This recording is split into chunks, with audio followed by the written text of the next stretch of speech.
your life will become new, so that you can be able to prosper, so that you can prosper, so that he can bless you, so that the blessing of the Lord will touch you, so that the Lord himself will touch your life, so that there will be a change in your life. You cannot continue to live the life of iniquity, the life. You remember what it says, for the sinners, because they did not believe. If you believe in the name of the Almighty God, then the blessing of the Lord will be upon you.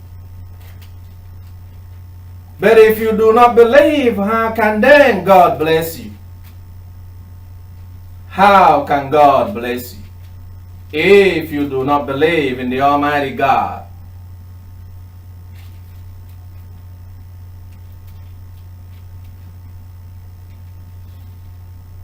Just as the Father has loved me, I have also loved you. Abide in my love. If you keep my commandments, you will abide in my love. If you keep my commandments, you will abide in my love, just as I have kept my Father's commandments and abide in his love. If you don't keep God's commandments, you will not abide in his love. These things I have spoken to you, verse 9, from verse 9 to verse 11, in the book of John chapter 15.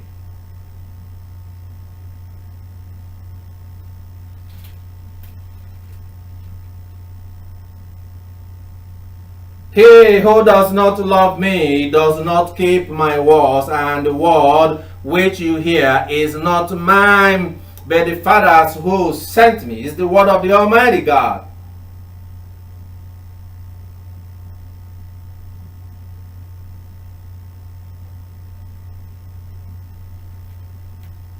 How can a man go and say he believes in God, but his life is that of evil and wickedness?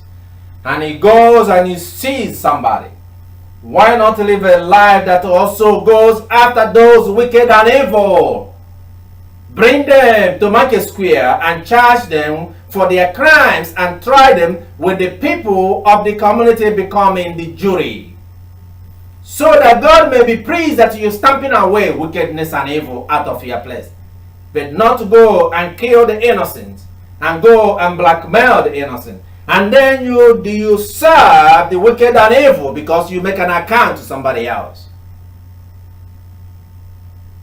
Where is the power of those gods they worship, those deity and those demons that they worship when they are caught and they are charged and they are tried and they are killed, but their God did not save them? You sit and you want things to change, but you have people who are there to take bribery and corruption everywhere. And there was a prophecy upon this altar talking about Nigeria and even in the rest of the world, corruption everywhere. Corruption of men leading in one another into temptations, when the Lord had called you not to lead each other into temptation. In the prayers of the Lord in the book of Matthew in chapter 6, lead not each other into temptation, but yet you lead each other into temptations. You want things to change for your nation, and you want things to change for your country, for your state, for your town, for your city, for your village, for your family, for your life, but you continue to live in the same old life. That is why in this season of personal relationship, we come to mingle each other, to minister to you, to watch and see. Because sometimes when nobody's looking at you, you think nobody sees you, to keep you from, not to keep you because nobody can save you, but to help you to learn, to encourage you, to support you. And you struggle with sin. As you struggle with sin, we're talking about bribery and corruption, and we are talking about democracy in a place like Nigeria. Do you remember the prophecy about the 2023 election? There was a prophecy upon this altar, and I said, then the time come, the APC and PDP, they have already started sharing money. And as you can see, they've been sharing Nigeria's wealth and money among themselves. Culminated now at their conventions. And then you tell me this is a country that think about having a future. It's like looking in the face of God and say, what are you going to do, God? And who is God? Those that ask that question, who is God? Where are they today? There was a prophecy upon this altar a few weeks ago. When the Lord spoke and said, those kings are the kings and the elders and leaders that have come together and they have conspired in all the things they are doing. And they go to their evil altar in their deities and their gods and whatever I make, do not mention my name there again. Or else the angel of death will visit you. Did the king of kings not die recently from Nigeria? Where is his God?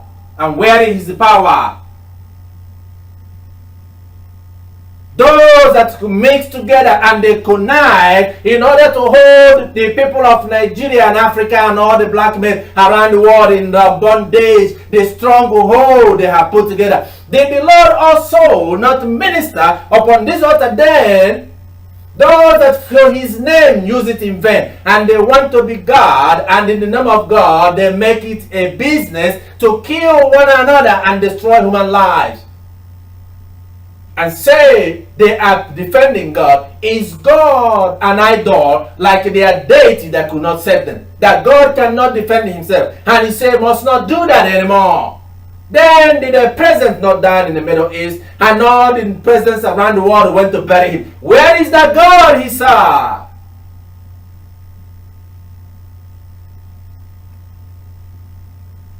You have all kinds of people doing, and they think that they can get away, and they take the patience of the Lord and his mercy for granted, and they will continue in the eyes of all the peoples around the world. And because that the Lord may be silent and may be quiet and may be merciful and may be patient and may be loving, and then they think that God does not exist and God does not see what they do, even though in this season God has shown himself to be God. They are busy sharing money, just even though it was prophesied. And they are busy collecting money for people like Jacob and Esau. For a bowl of food, they sold their birthright. Their birthright that God had blessed people. And then they decided to sell